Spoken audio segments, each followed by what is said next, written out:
Hello, everyone. Welcome to the webinar. So some general housekeeping notes here. This webinar is being recorded.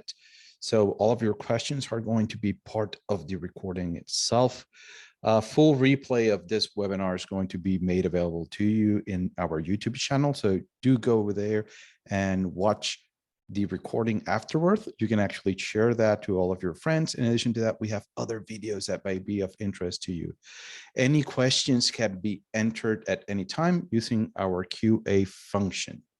So welcome to our Cybersecurity Research Trends live webinar, where we go over the trends that we have been seeing, not only from our research team, but everything that our IR team has been seeing out there in the trenches that has been happening this year. My name is Carlos Perez, and I'm going to be one of your co-hosts in this webinar. I'm the team lead for the research team.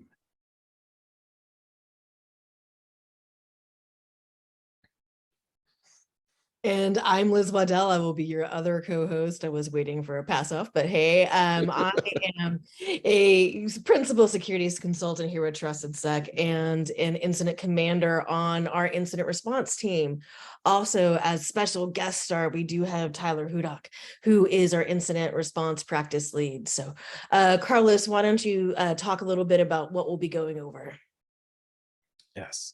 So we're going to be starting with some of the trends that we have been seeing out there with what has been happening in the industry this year. And one of the things that we have noticed is that a lot of the notifications that have been getting from customers and that we have been seeing out there in cases that has been shared through cyber threat intelligence is that a lot of the notifications that people have been breached are still coming from third parties. So third parties remain one of the major sources for organizations to find out that they have been breached. Now, the time to find out that they have been breached has been a lot less recently. We've been noticing that before it used to take months before somebody found out that they have been breached. Now it's just a couple of weeks to a month before they start seeing like, hey, we've been breached. We have noticed these detections in our systems, given that systems are nowadays getting better, and also from third parties notifying like, hey, we noticed some data that may belong to you and things have been happening. I think this is something that also our IR team has noticed. Certainly, it's something that we have seen. We have gotten, incidents from customers who are coming to us talking about, hey, we had this bug bounty person reach out to us, and they're like, oh, what bug did they find in your software? Like, oh, they didn't find a bug in a software. They found our data on the dark web, which I think is turning this whole idea of that's different than a bug bounty, right? That's almost like an internet armchair sleuth, but they're still going underneath this title of like security researcher, bug bounty hunter. But is that what they're doing? I don't think so. It's just combing the dark web, combing some of the forums, looking for stuff, specifically samples that a lot of these people, because when they want to sell that information, they just put out a sample. Hey, here's some sample information that I'm putting out on the data that I have. Let's see if I can get some buyers. And probably this bug bounty hunters, what they're doing is that they're going in, looking at the sample data and just searching for emails and any identifiable information that they can use to then reach to the company. And so, Tyler, seen on this part? Sorry. Yeah. So, I think we're going to start seeing more and more of this. I agree with both of you that this really isn't a bug bounty program, bug bounty hunters.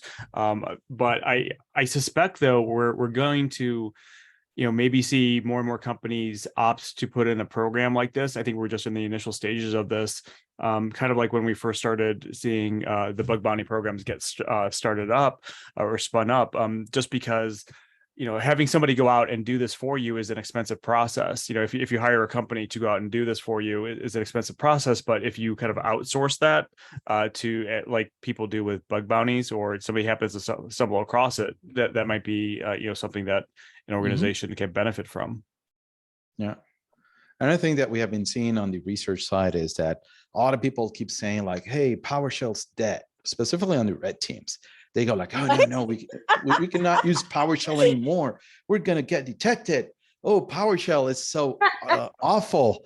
And Liz is laughing because every time we go into an IR or an incident, more than likely, if it is Windows, there's some PowerShell inside of there, and it's in the logs. Yes, it's getting logged, but doesn't mean that it's being detected.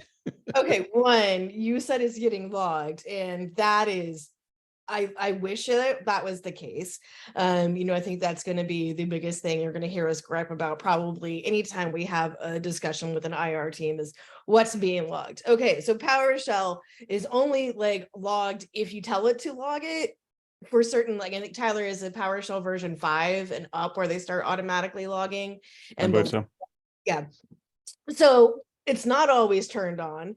So, and half the time the PowerShell, if it's in there, it's going to be encrypted, right? So we're going to have to be able to see what they're doing. But no, PowerShell is something that is still used all the time. It's called living off the land for a reason. And people use PowerShell every day in IT. So unless IT stops using PowerShell, attackers are never going to stop.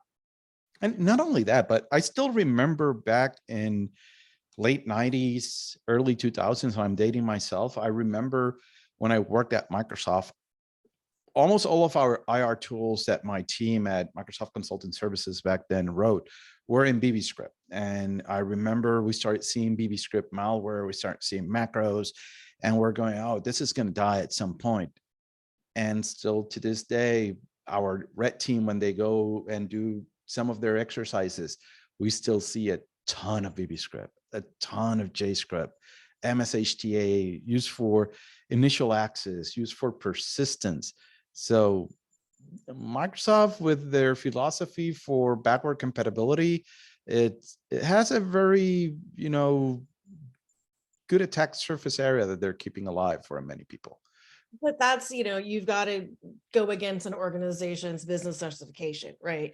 Because Tommy wrote a script in VB in 1997, and that script is the only thing that is keeping the power on to like some system that they need, right? And if you take away his VB scripting, then that one system that was probably running on Windows XP, like won't work anymore. And that's the justification for keeping it in there. So, there needs to be an incentive to be able to move from that into something else. So it has to be something that makes it easier for a company.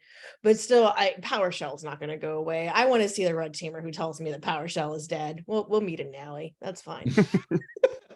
Well, and to kind of talk about Carlos's point a little bit more, I think the whole thing with, we're still seeing VBScript and JScript and HTA and all that around. I think part of it is because what's old is new again. I've unfortunately been in the industry long enough that I've seen a couple of cycles of these things where I remember when VBScript was, all that stuff was brand new, and VBScript malware was the new hotness. I mean, the I love you worm, that was VBS. It's kind of, you are dating yourself. Yeah, I am. I love you worm. I love you was the first major incident that I ever worked.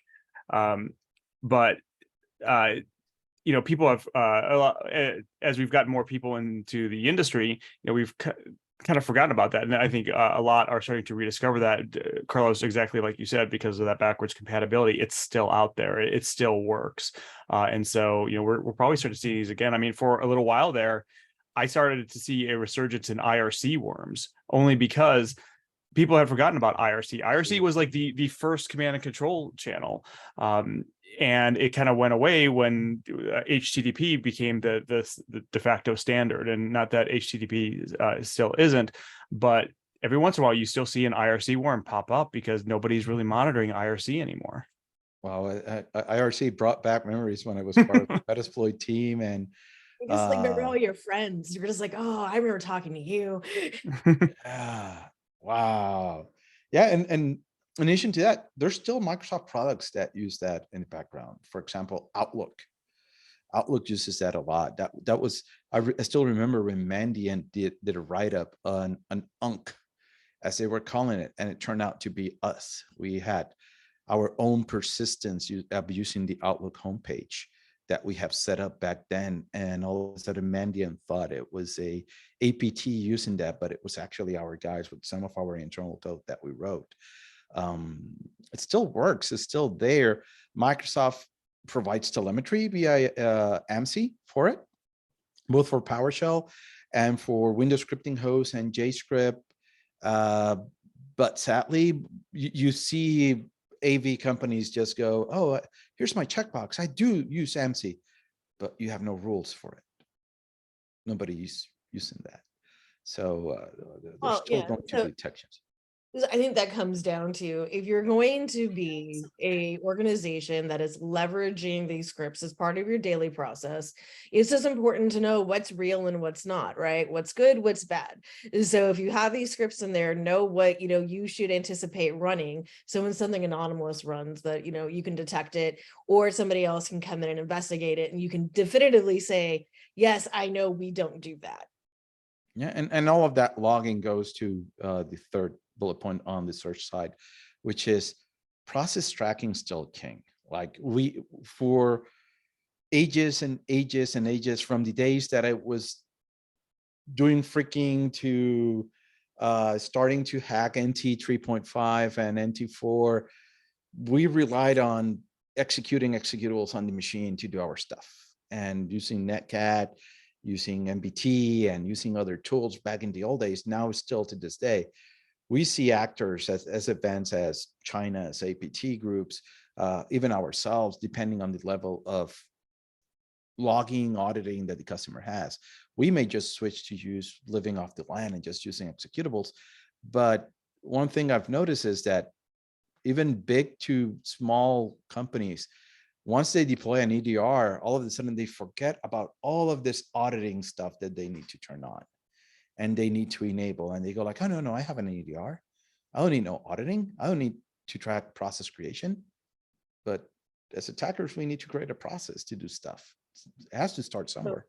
Why couldn't an organization rely on the EDR to be tracking that process? Because many times they don't collect those logs. It's one of the things that we're noticing. Like, or other times, one of the things that we've done when I assist the red team is that we run stuff and we're like, oh crap, we did this. It triggered an alert. Oh, we still have access. Point of contact hasn't reached out to us. Oh, awesome. And it turns out that they're not even looking at the logs for the EDR. It's another thing that I've noticed. The EDR goes like, hey, something happened here. There's something suspicious. Doesn't happen a lot, let's say, with services like CrowdStrike that have Overwatch, that have people monitoring for stuff and have analysts that go like, hey, we tracked this, we did this analysis, let me send it over email. But AV solutions, at least, we see that stuff triggers all the time and nobody's looking. Well, I think, that's something, as, investigators, we often see from our side as well. And, there's a couple of points on, just one, over reliance on technology. EDR is definitely not set it and forget it. Whether, whatever you're using, there is going to require care and feeding and yes, monitoring. Somebody has to be monitoring those alerts that come off, and those alerts actually have to be something that are meaningful, right? So I think a part of the reason that a lot of these things, though, the processes, etc., like don't get, those alerts get bypassed, is there's a lot of false positives. There are a lot of things that haven't been tuned correctly. So an organization, especially your lower level analysts, sometimes are just trained to overlook at that. We'll come in like often, and Tyler can attest to this, and we'll see like, hey, this was alerted on for like 3 weeks ago, and then just nobody saw it, right? Yeah. Tyler, anything you want to add to that? I think you kind of hit all the main points. The one thing that I'll kind of mention is I think we're all kind of thinking mostly Windows focused here, and Windows isn't the only thing in the environment. When you get into Macs and when you get into Linux, Unix, you may have EDR on there, but EDR is definitely not watching everything on the alternative operating systems. Basically anything outside of Windows. We worked a case a couple months ago, I think, where some Linux servers had gotten compromised, and there literally no logging on there, and especially with things like Linux, you can turn on the SE Linux background stuff to even just log all processes. It essentially give you the same amount of information as like Sysmon would give you. And actually, I mean, there's Sysmon for Linux, Yep. so there's you have to organizations have to think outside of just the Windows centric environment, because inevitably those other systems are going to get compromised, and you're gonna have to try to answer the same questions from leadership for those systems, and you won't be able to if you haven't taken those proactive steps to make sure that process monitoring, like you said, Carlos, is turned on. Yeah, I'm happy that you mentioned Linux. Linux is kind of like our go-to when we're struggling and we want to hide when we're doing red teams, because almost nobody's looking at Linux. They go like, oh, it's Linux, it's secure. And I still remember working with you guys in the IR team, me and Kevin from my team. We were doing an IR, and you guys gave me a couple of images of some Linux servers to help you out with the case. And we were looking through them, and we were like, yeah, we found the initial compromise that you guys mentioned. But 2 years later, we found this other one, and a year later, this other guy. And then almost 4 years before that initial compromise, for what they brought us in, we were talking like, hey, but here's another actor that we saw here about 3 years ago, 4 years ago, that dropped this payload here, did whatever they did and left. And people just ignore it. And in red teams, we just go after those devices. We've even gone after 3D printers like the one I have behind me. We've gone after IP cameras. We've gone after phones, and all of that stuff runs Linux. And people just go, it's Linux, it has to be secure. Then again, Audit D will make you want to drink. Yes, when you it have to will. set it up. I will throw out a Hal Pomeranz. He has a really great Linux forensics free course. It's absolutely free. You can go out and download it. It's literally the same thing that he runs through Anti-Siphon. And he also has an SE Linux course, again, absolutely free, which tells you how to configure all of this. So, throwing that out for the great stuff that he's put out. Yeah, I think also one of the issues may not necessarily be people thinking that Linux is more secure. I think it can also just be that they're just don't know what to do with it, right? And just, don't realize, they think it's very complex, don't understand that it's, how easy it is to actually turn on the logging and have those things there. There's, there's a little bit of that fear factor, and, that false sense of security, comes from they're not, attacked as often because it's not something that makes up the majority of an organization's systems, right? Sure. But it often makes up the crown jewels of the system, right? That's often where a lot of your databases or things are going to be in those Linux backend servers, and really trying to think about when you're doing your threat modeling and thinking about what are my crown jewels, what do I need to protect? That's something that you definitely need to be including in there. I hadn't really thought about Sysmon for Linux though. And Carlos, if somebody wanted to learn about Sysmon, like is there a place, is there a dude who talks about that? Yeah, there's the YouTube Learning Sysmon YouTube series that we have been publishing out in our YouTube channel. In fact, I got a record videos on the new version Sysmon 15 that recently came out, which added the ability to track when PE files are being dropped on disk for detection, which is great because now you can normalize your environment, so you are able to block. And one of the things that series have taught me when I've gotten all of the different questions and feedback is that some organizations are going to be lazy. They want like, oh, no, but I want to download one single config and use it and be done. And you'll give me all of my alerts. It's just like everything. We all have different levels. And then we have others that go like, I don't know where to start, and go like, just normalize what's normal in your environment. I don't even know how many hosts do I have. And go like, then you got to start there. I remember working with the cyber protection teams and talking with a major, and he was flabbergasted because he had to get his team on an airplane to fly somewhere to deal with in a military installation with a breach. And one of the things that he was telling me is like, the thing I hated was talking with the captain over the phone and asking him, okay, how many desktops and servers do you have? And his reply came up with, I think. I think is not the correct answer. And that happens also in our private sector. We're going to have different levels, and many times people complain and say, oh no, I don't know where to start, or there's no point in doing it. I've heard that a bit too often. Like people are going just to get in, and I keep telling them, like, you control two things for an attacker. You control their tooling and their tempo. Depending on the controls you have, means that I'm going to be limited in my tools so I don't trigger alerts. And the more controls you have in place and the more you're ingesting and more things you can do, that means I got to move slower in your environment. And many attackers are lazy on the other side, which go like, oh, almost everybody that we go after doesn't have process monitoring, so we can do our stuff. Almost nobody has logging connections, so we can do SOC proxy and do everything we need for lateral movement. And if you just set up those basics, you can catch quite a ton of people. I don't think I would call them lazy. I would call them smart. Why are you going to put all of this work smarter, not harder? Like, why are you going to put all this effort into doing something that's quote unquote sophisticated when you can just walk in the front door, or you just know I can open the back door and walk through your living room and nobody's going to see me, right? So I can also just like leave the back door open and you're not going to look, right? There's so many ways that you could take that, that metaphor, but to quote the brilliant person, RuPaul, you don't have to reinvent the wheel is fine.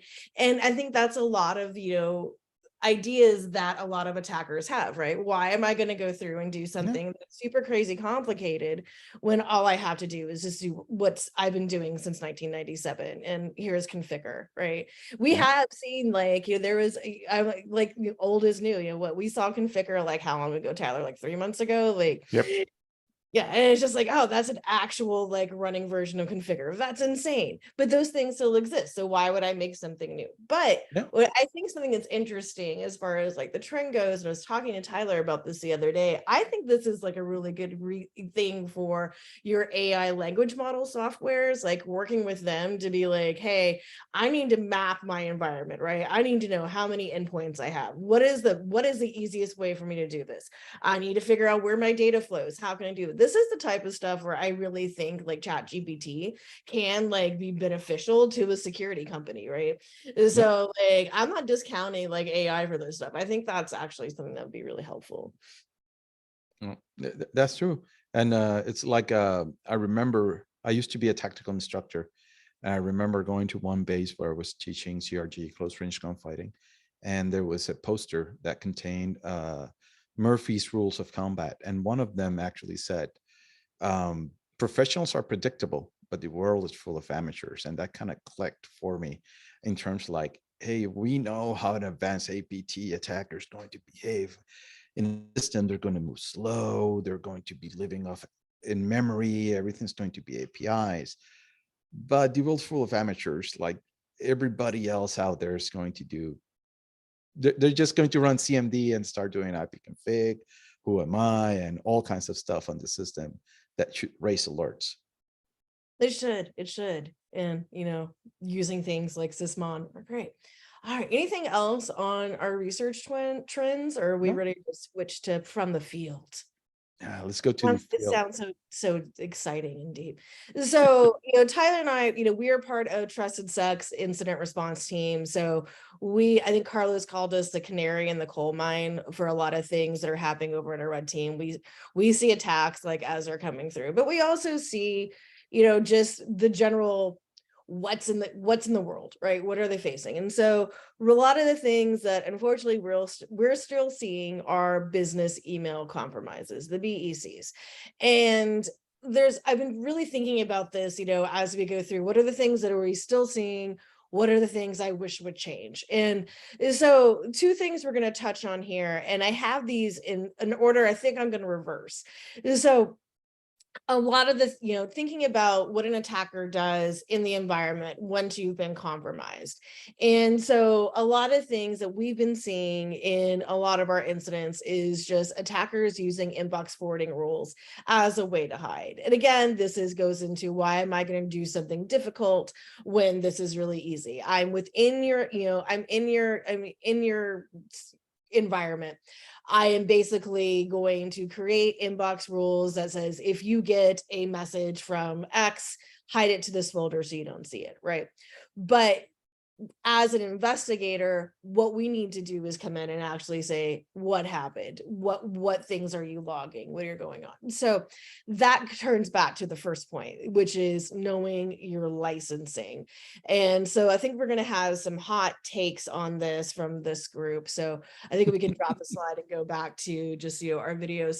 So what this means is, so those of you who aren't aware, and this is one of the things that the not being aware of this is probably the one of the main things I want to talk about. When people have licensing for Microsoft 365, there's different levels of it, right? And so basically a lot of the smaller medium business companies that we deal with have what's an E3 license, right? And so with an E3 license, they do not have some of the auditing that you can get with an E5. And unfortunately, a lot of companies don't know that. So we'll be called in for an investigation for various business email compromises, but a lot of the flavors are the same, right? So somebody sent emails out from a spoof domain, from a compromised credentials, etc. But they want to know what happened. So we go, hey, we want to look at your logs. And the first question that we're going to ask is, what's your license? And if somebody tells us they have an E3, Tyler, what is the thing that we generally say after they tell us they have an E3 license?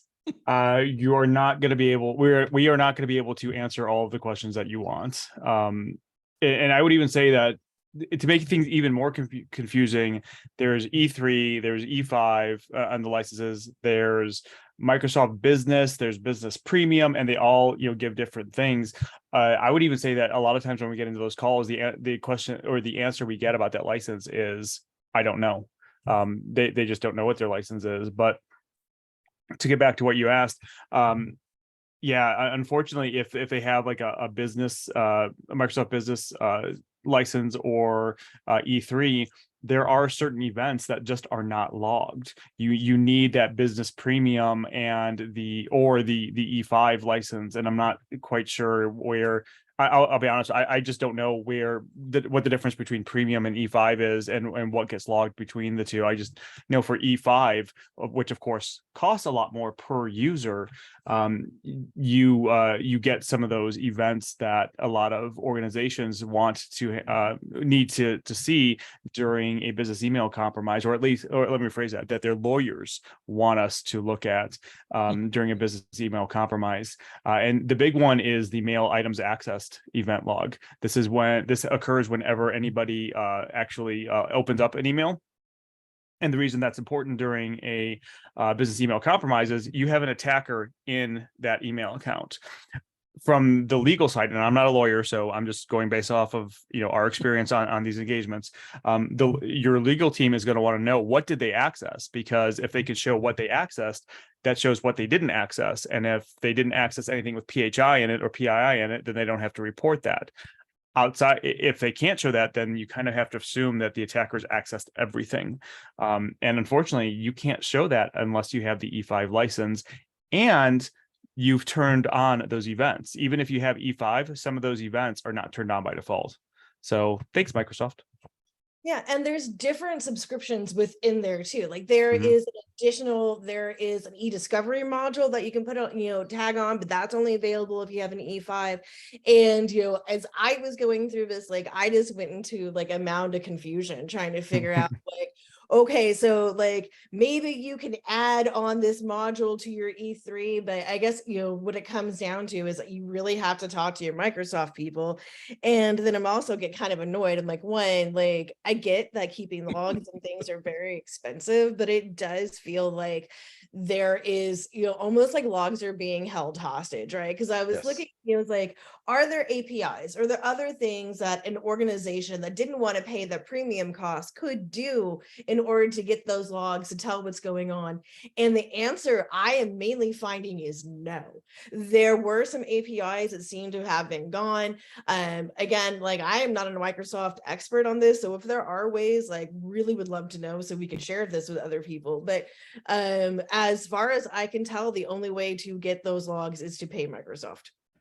Yeah, and And- for a very long time, even multi-factor authentication Yeah. was not available for E3 can- until they went into the hot seat against Congress and they got called in after several hacks in government that they had to testify. I could be wrong. This is, I think we should probably at some point, when I say we, I mean you both, bring in some of our cloud team who are definitely, they have a lot of expertise in this. But I would say that I think even conditional access for a while was not available in E3. I don't think it's in the default Microsoft Business license. I don't think conditional access is available. I could be wrong on that, but I don't believe it is. But I think that's kind of the point, right? Is you don't know. Like, and I spent the past few days looking at this and I still don't know, because it's one, like the documentation is online, right? So you have to rely on Microsoft and they're actually pretty good at this, right? Keeping their documentation up to date for what's included. But there's just so many different plug and play options, et cetera, in there that but as an IR team, if I was an internal team, this is something that I would make sure, like I investigated, and really understood what level of access I have or don't have, and what the consequences of that could be during a business email compromise. And of course, the answer could be like, well, we're never going to get a business email compromise. We have things like multi-factor, and that's not the case. That it's not it's not a question of if you get hacked, it's when.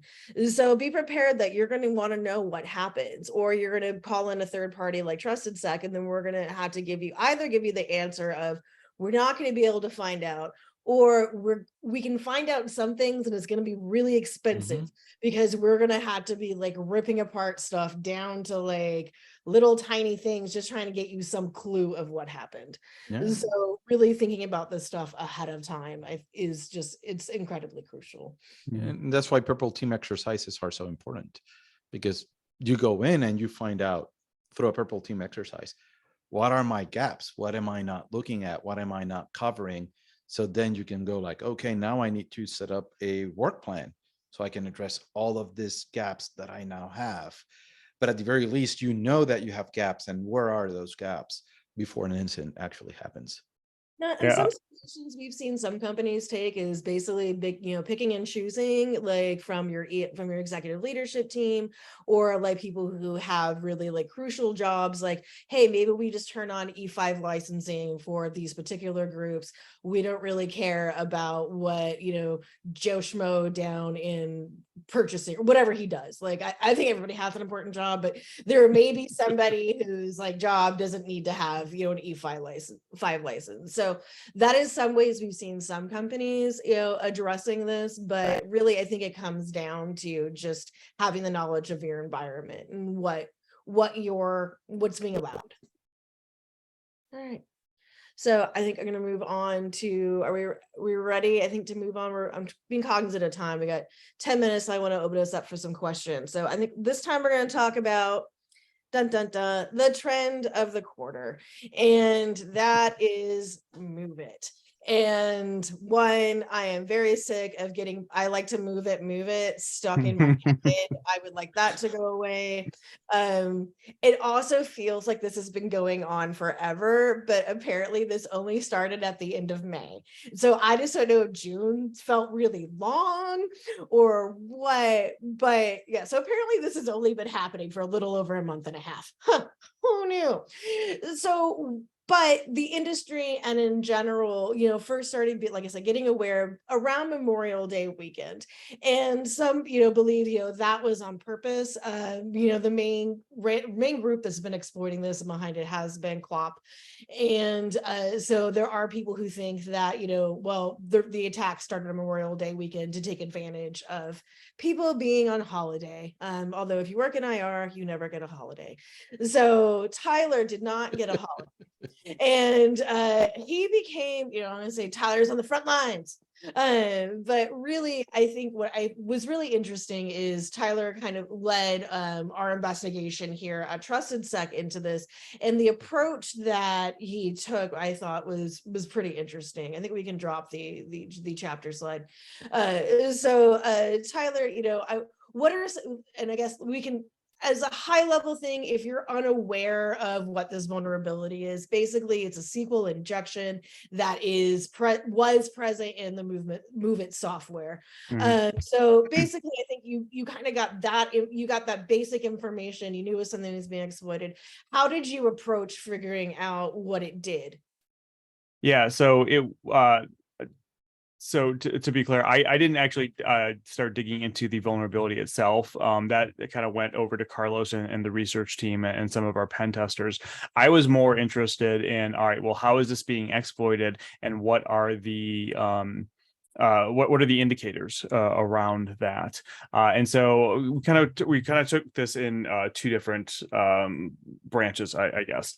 The first is, at that time, you could actually put a Move It software in virtual machine in Azure up for free. You can put a trial up for free. So we almost immediately did that because we wanted to see and wait for anything to come in so that we could monitor the logs, so we could see how the configuration was set up. And this is really a great way. Whenever there's a new vulnerability comes out, the first place I look is Azure to see if there's a free trial in there, and then throw a system up, because it's usually a lot easier than trying to go and find the trial on the company's website. If one exists, you usually get a license out of it for 30 days.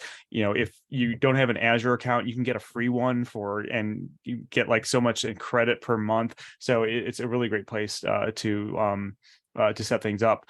So I started doing that, and then we started to kind of do OSINT analysis on the attacks. There weren't a lot of details initially, but there were enough that we could start, gathering them all into a central place internally and start to figure things out. And then what we were also able to do is, people were talking about the web shells that were being put up, the malware that was being distributed with this.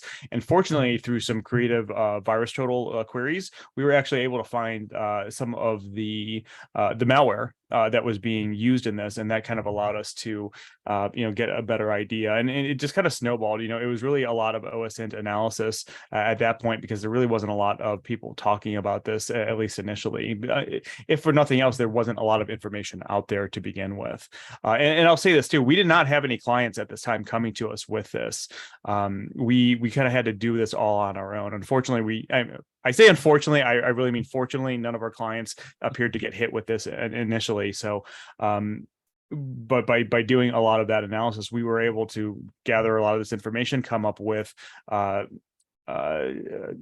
things to do to kind of lock your systems down, to protect yourself, to look to see if you've been compromised, and so on, and kind of go from there. I'll also say too, one of the things that we did, we didn't really talk about this, but we started looking at all of the suppliers and third-party, partners that Trusted Sec has, to see, is there evidence that any of them use Move It? And we actually did find a couple. And so we've actually, almost immediately we were reaching out to them, asking what they were doing. Like, how did you look into that? That wasn't easy. So we had I don't want to go into who the vendors were for obvious reasons, but we did it in a couple of different ways. The first was we kind of did some reconnaissance around open source reconnaissance. So we weren't scanning anything, but open source reconnaissance around who our major vendors were. Looking at things like DNS Dumpster to see what their systems were, pivoting over to Shodan, Census, places like that, in order to see what was out there. And through that, and by that point, somebody had released a Shodan query for Move It servers, so you could identify the Move It servers. We were kind of able to narrow it down to our suppliers and our partners. And I really think a lot of organizations should do this. If a new vulnerability comes out where data is being breached, you definitely want to look at your third parties that you do business with, to see what they're doing, and proactively reach out to them and just say, they're probably not going to give you a lot of information, but at least start that conversation off so that they know that that they were potentially affected by this, and to get that information flowing. Well, I think that's key. And supply chain, third-party attacks, whatever we kind of want to throw this. I'll probably put in third party more, but knowing how your partners and your vendors are affected as well. And I think we were laughing because I was traveling while this was happening, and I was at an airport bar, shocking to everybody. And I overheard somebody on the phone next to me go, "We're not affected by it. It's a file transfer software." And like, I'm just like laughing with everybody. And Tyler goes, "You're not affected yet." And we just, because like one of your third parties is likely going to be affected. I think at this point, according to according to a researcher, I had the number this morning. As of this morning, according to Brett Callow, 296 organizations have been impacted. And that includes US government agencies, banks, corporations of all kind. Typically they're going after larger ones. AMC's one of the newest ones, and that's just hilarious because Barbie's coming out. But it's like over 18 million individuals that have been part of disclosures. So that's just, that number is absurd. So there are a lot of people that are going to be affected by this, but I just think it's interesting to think about how an organization handles these new things that are coming out. And Carlos, I think you brought it up, we were talking the other day too, just about how fast 0 days and these type of exploits move in the wild. Anything you want to comment on that? Yeah, one of the things that we've noticed is that time for something to go public to then mass exploitation, mass usage by actors out there, that time window has come down drastically. Before, we used to tell customers, so your patching window is 2 weeks, you're okay. Now, one of the things that we've noticed is that inside of 24 hours, we're seeing POCs drop everywhere in GitHub, on Twitter, on all of the different platforms. And then exploitation is just a matter of less than a couple of hours once a POC hits public out there, that people start using that. And another thing is that we're seeing now actors being more brazen with exploits. We saw it with the exchange bugs about a year and a half ago, that when that came out, they just started mass exploitation across the entire internet. Same thing, we've seen it with MoveIt and some other bugs, that once that is out and there's a POC out there, they just start combing the entire web to see how much initial access they can get. And that's one of the things that I really like about some of the work that Tyler does when he builds honeypots to gather all of those IOCs, all of that data, because then he starts seeing the different changes in behavior depending on the group that grabbed that POC and adapted it for what they're doing and how they're actually abusing that specific exploit. POC is proof of concept. If someone on the webinar doesn't know, right? That's proof of concept. Yep. And so I think we have a question. So David has asked, regarding MoveIt, with so many parties affected, I'm wondering if web application firewalls should have protected against it. Since it is OAuth's top 10 SQL injection, I would expect widespread effective coverage from WAFs versus SQL injections. Did they not have WAFs? Is the coverage not protecting it, or is it easily bypassed? WAFs. So I'll answer this one partially, at least the best that I can, because honestly, I have not dug into everything involved in the exploitation of this. That being said, yes, I think WAFs would have protected against this. Now, the MoveIt vulnerability is actually 3 chained vulnerabilities together that would lead to the exploitation of the system, or at least getting the backdoor and the data exfiltration. So in theory, I think WAFs would have helped against this. In all the cases that I've seen, they did not have them in front of it. Now, I obviously don't have, I'm not omniscient. I can't see into every single organization out there. So I do suspect that there were probably some that did have some in front, and just for whatever reasons, they didn't have signatures written for it, or anything like that. And so it did not prevent it. Carlos, I mean, have you looked at the exploit for this at all? We look at the exploit, and a lot of the queries actually look normal based on the URIs for what typically the application was doing. Many times it boils down, when it comes to a WAF, on its default configuration, it would have probably not stopped it it could have aided in detection afterward. It would have been useful for forensics, but to be able to stop it, you would have needed to actually have baseline your application using the WAF, looking what are the normal queries, what are the normal paths, and then creating alerts or blocks for what didn't match. Since it was an abuse on the API in some parts, as the way that the DLL, when we started looking at it, it was a .NET DLL, and we started decompiling and looking at how it was being abused. We saw that there was, some injection, but there were other parts that actually just simply kind of like faded in with the noise of the normal application usage. And one other point too, I want to make on just this exploit in general, well, I guess maybe on cloud, is that, when the security patches came out for this, they came out after people were known to have already have exploited it, right? So this is where it comes down to that idea about what am I logging in my environment? Because the question is, you want to know is, did they get in here before this patch came out, right? So if you don't have the proper logging, you can answer that, and that potentially left, I think a lot of businesses open to exposure, right? That perhaps, people had gotten in there prior to the patches being deployed. And I believe part of the issue too was, even if you had logging turned on within MoveIt, you needed to have almost like debug logging turned on to see what was being uploaded. I think the upload or the download logs within MoveIt would catch what was being exfiltrated because the attackers were doing it through MoveIt. However, it wasn't turned on by default. So that's why if you notice, a lot of these organizations that are getting reported in the notifications that they're putting out, they're saying there's no evidence of that your data has been taken. And the reason there's no evidence is because they don't have the logs to show that. They can't tell you what it is because they don't know. So And that's a tricky lawyer. Again, we're not lawyers, we're not lawyer cats, but there is that fine line of there is no evidence of it being taken unless it's being posted on a leak site. And then I think there is evidence of being taken because it's out in the wild, right? So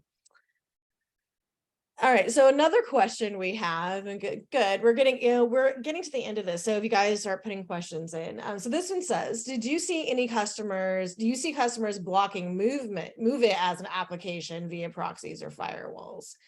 And so they said they turned it off and broke one or two data flows and worked with the business to adjust their processes to minimize the risk. They feel like that's a good way to mitigate the risk without complete knowledge on which vendors or partners or customers use that product. I think that's an interesting approach, right? Just doing that within your application blocking software. Thoughts? And it works. You're limiting access to the application itself, which is something that I feel that more organizations should be looking more at their workflows, specifically for everything that is exposed out to the internet, and then tighten up those access to those different endpoints. We see that a lot, for example, with remote software like VPNs, RDP, SSH are getting hacked constantly. And many times you go like, well, your entire IT base is in the US inside of this state. Why do you have access to the entire web for this? And that is for remote management, but the same thing applies to the different business and application workflows that you have. Yeah, I agree. And I'm actually kind of impressed that they were able to do that, because I think most organizations would not have the technology that would allow them to block a specific application. So I'm actually kind of curious how effective that was and how much needed to happen, because a lot of the MoveIt protocols are encrypted with SSL or TLS. And so you have to be doing that inspection in order to see it, unless you have like some other external visibility that server X is a MoveIt server. But it also kind of brings up a good point where, if you don't know where you're using this, if you can go and block it, you just kind of watch and see what breaks. Now, it's probably not, your first step to do it. It's not something that I would initially recommend, but it is a viable option if you kind of get to those, step or option C or D, where you need to find out, all right, let's just completely block it and see what breaks, and, kind of go from there. It kind of brought me flashbacks of working with a customer in a bank. Like, we were finding Windows 2000 and Windows NT4 boxes, and they were telling us like, oh, we don't use this anymore. And we were going like, are you sure? Yes. And then just unplugging the cable because I wasn't sure if I wanted to turn it off, if it would turn back on, given how old those servers were. And just by unplugging the cable and waiting half an hour, phones start ringing and people start calling, and they had a bad notion of what was not being used. I can neither confirm nor deny that I shut down an MRI department in a hospital one time because their system was compromised with malware and it had not been recorded that it was a healthcare device. And so we said, I made the call, I'd shut it off or block it from the network. And about 10 minutes later, we started getting calls. So it That's happens. the way, you know, It goes back to what Carlos was said at the beginning, you know, having those asset lists. This was not on an asset list anywhere. So there was no way for us to know what it was. And we had to make a call. Yep. And at least it was an MRI machine and not somebody's ventilator. Yeah. And it was at 2 a.m. too. So it's not like the department was really doing Oh my, anything at that point. all the knee things, oh no, someone didn't get the picture of their knee done at like 2 o'clock in the morning. Oh no. They impressed that they knew their MRI stopped working at 2 in the morning. That's an impressive thing. All right, so we've got one more question and then we'll wrap it up. Okay, so I brought up the dreaded word AI and now we have to pay for it. Somebody is curious what we think about how AI and machine language might influence the attack surface. We were talking about being lazy and being really efficient. Are people going to get efficient in new and innovative ways that orgs might be lax in protecting data because of how hard it would be to attack that particular weakness? So I think we're going to unpack that. I think the question is trying to unpack this. So basically, are people going to get efficient in new and innovative ways that organizations might have been lax in protecting data? Yes, I'm seeing it two ways. One, there's some research, but I don't know if I can share that research on the attack side, where certain places have seen AI being used by two specific actors when it comes to post-exploitation. Are you saying AI or language model? Because I think people are using this word interchangeably, and we're talking about, you know, the language model, ChatGPT, that's different than we use AI all the time, right? Yeah. So in this case, they believe it is AI due to the complex decisions that were being made for post-exploitation and lateral movement in a very quick manner in the post-exploitation phase. So they believe that normally somebody would have not been able to do it with so many variables and nested ifs. So that's why they think it is kind of like machine learning AI when it came to post-exploitation in terms of moving quickly inside of a target environment. And the other one, we're seeing it now on defense, because now we were talking about knowing how is your environment, knowing what you're running. Well, if you have enough telemetry in your security products, they can build those models for you as to what it is normal and what it is not. We do make fun a lot about EDRs, but we have to be honest, they're becoming a lot harder nowadays, given the actions that we take on systems where we are being detected specifically with ML rules, because the behavior that we're taking in that specific customer environment doesn't fit behavior that the EDR has normalized before or considered normal, that one account is accessing X server or this account is requesting X amount of Kerberos tickets. We're seeing that there are areas where I think it can provide a lot of value on the defensive side, specifically for normalizing and finding out what is the normal in an environment specific for that environment and not general one like we're seeing most players do. So I think we're going to see it, even though it's something that we make fun of for a long time, now it's not so fun anymore. It's being used on both sides. On attacks, attackers are looking into it. Some of them are experimenting with it. And on the defense side, we're starting to see products come out there. They're actually leveraging it very well. yeah, I like the idea too, though, about, you know, AI being used for things that are new and innovative, right? Like new and innovative attacks are always going to be interesting, just there's new and innovative ways to defend. Tyler, do you have any thoughts on this before I think we're about to wrap up? So last closing thought on this. I guess my last closing thought on the AI is I, for one, welcome our new robot overlords, and I'll leave it at that. And yep. Chat, you are my friends, and I've been wanting new friends for a while. So all right, with that, I think that's it for us. Carlos, you want to close this out? Yeah, sure. I hope that everybody found the information useful. And this is something that we're planning on repeating itself, or we're going to be talking about what are the different trends that we are seeing out there in future webinars. So any feedback that you can provide, it's more than welcome. And again, thank you for your time. And thank you. And only positive feedback. Thanks. All right.